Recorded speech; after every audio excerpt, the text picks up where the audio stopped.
What's up, everyone? This is David Sabastian, and you're watching Influential on Good Monday, everywhere. Who is David Sabastian? David Sabastian is everything and nothing at the same time. David Sabastian was created out of my ego's need to shape a form around this spirit that's inside of me. So, it's a name. It's not really who I am. Some people get to a point in evolution where they begin to detach themselves from names, roles, even genders to some extent, and they just are. They remove the I out of ego and they just kind of are. So I just am.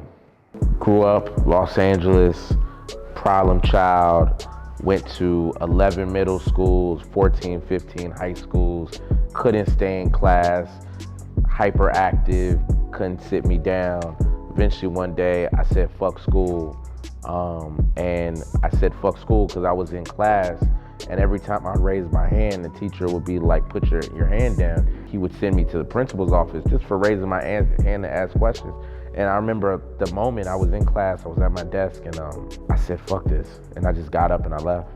And I told myself that if I do this, I'm gonna have to commit, and I'm gonna have to give everything I have to it, because I'm not about to just be like a flunky. And fashion was the passion at the moment. I designed a little portfolio on some little sketch pad paper, and I was going to Fairfax. I went door to door on Melrose, door to door selling my shit. Met some cool people, ended up designing for some cool brands, Steve Aoki, Teenage Millionaire, and Hardy, all these brands. Maybe 2 weeks after I dropped out, I heard that if you want to be a designer, you got to go to the Magic Show in Vegas. That's where they, sell all the garments. And I stole some candy from the 99-cent store. This girl I know that worked there, she used to hook me up. So I stole a bunch of candy, went to Food for Less, got the candy off, took the money, got a bus ticket. I didn't even have enough money to get a hotel. So I literally slept under the crap tables at the MGM and shit. And I snuck into the Magic Show, booth to booth, selling my shit. And that's kind of the beginnings. There's a couple things that I care about that are really personal to me. There's a lot of problems with the world, right? There's global warming, there's the rainforest, trees getting cut down, endangered species, cops killing black people. There's lots of things to care about. But for me, something that's really dear to my heart is homelessness. Even before I even knew what homelessness was, I always kind of had an empathetic heart for just people on the street who didn't have anything, because they were always just so much realer to me. There's a lot of puppets, there's a lot of sheep, there's a lot of people on the hamster wheel, and a lot of people who are homeless, they voluntarily, some involuntarily, but some of them voluntarily jumped off the hamster wheel, and for whatever the circumstance may be, and I've been able to really connect with those people on a human level. I've experienced homelessness. I have family who experienced homelessness.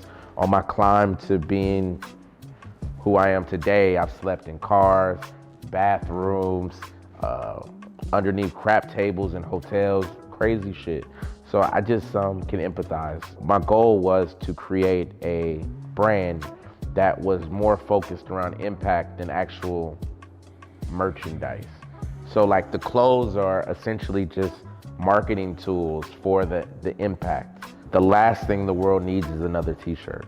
And now it's so accessible for people to just put their name on a t-shirt that everyone's got a clothing brand. Our personal goal with Skid Row is to create a system, a 360-degree operation to where we can get people off the streets, we can employ them, we can offer rehabilitation, teach them how to make the clothes get sold, profits go back into rehabilitative services with exponential growth, essentially offering housing. Music has always been on my heart, even before fashion. My Sunday school teacher, the first album he gave me was Kanye's College Dropout. And he told me, it was like, Sunday school teacher was like, yo, this guy, I feel like you'll resonate with him. He reminds me of you. And I'm just a little kid. And I remember College Dropout just blowing my mind, hearing a black man be so vulnerable. So I really got into music to express who I was for other people who may be like me, so they can further understand themselves through my understanding. That's why I'm super transparent, in my music. I used to be heavy into vinyl samples, and there was this group called the Brazilian Girls. Pussy, pussy, pussy, marijuana. I sampled it, threw it up on World Star Hip Hop, 10 million views, every label flying me out. I ended up not doing a deal, and sticking the independent route. And that kind of had its challenges, but year after year after year of just doing the independent hustle, until I finally, I parted ways with my old management and I decided to do things my way.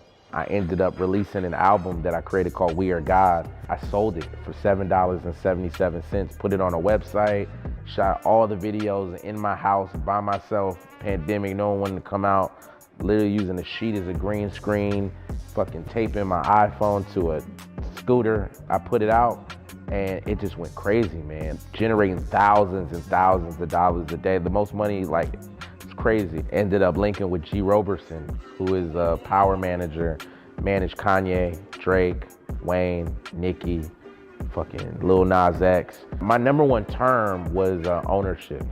I need to own my masters. I needed some things, some non-negotiables. And he got it for me. So I ended up doing a partnership, JV with Warner, Believe in Yourself Records, drop We Are God, DJ Drama Tape, Sister, this, and now I'm slated for 6 major releases this year. I'm an independent hearted human. I really don't do good with control. That's why I didn't do good in school. I don't like systems. I don't like anything that tries to take who I am. And I wasn't powerful enough then to be able to set the standard for what I deserve. I think as an artist, you kind of have to have a spectrum. A lot of people are like, if you're a conscious rapper, you're just a conscious ass nigga, what I mean? Just consciousness. And if you're a trap rapper or a hood rapper, you just a hood rapper. But I think human beings aren't one thing. Like Pac, I love Pac. Pac is one of my favorite rappers. He'll give you Hit 'Em Up, but he'll also give you Dear Mama. I can go from a DJ Drama Tape to a We Are God to this new project I'm about to drop. If you want to see God open your eyes, to all types of shit, man. When you got to get clearances and get signed off on shit, a producer will ring you around the rosy and have you waiting for weeks, sometimes even months, lagging and shit. And I got so fed up. Constraint forces me into creation. So the more pressure you put on me, the more I'm gonna turn into a fucking diamond. I was like, fuck this. It can't be that hard. I literally hopped on GarageBand. I did this whole album in GarageBand. I don't have Logic or Ableton. And this shit is fucking transcendent. It's funk, it's jazz, it's soul, it's drum and bass, it's gospel. It's gonna blow people's minds. I have so many goals, man. Opening schools, changing education, changing the way we look at food. So yeah, my name's David Sabastian.